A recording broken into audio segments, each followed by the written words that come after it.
4 মাসের চিকিৎসা ও পারিবারিক বিশ্রামের পর আগামী 5 মে লন্ডন থেকে দেশে ফিরছেন বিএনপি চেয়ারপারসন ও সাবেক প্রধানমন্ত্রী বেগম খালেদা জিয়া।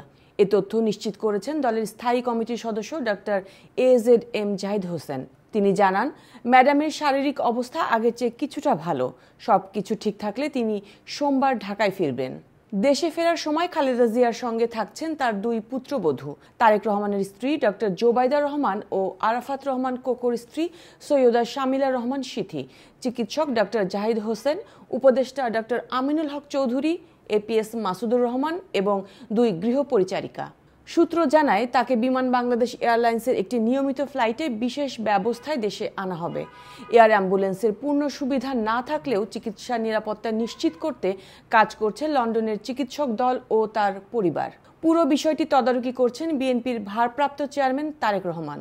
এদিকে খালেদা জিয়ার গুলশানের বাসা ফিরোজা প্রস্তুত করা হয়েছে বলে জানান দলের মিডিয়া সেলের সদস্য শায়রুল কবির খান। বিএনপি সূত্র জানায়, দীর্ঘদিন ধরে Khaleda Zia liver cirrhosis, kidney জটিলতা, হৃদরোগ সহ একাধিক সমস্যায় ভুগছেন।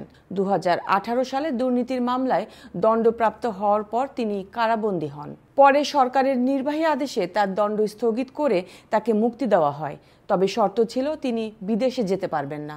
গত কয়েক বছরে একাধিকবার চিকিৎসার জন্য বিদেশ যাওয়ার অনুমতি চেয়ে আবেদন করা হলেও তা প্রত্যাখ্যান করে বিগত আওয়ামী লীগ সরকার।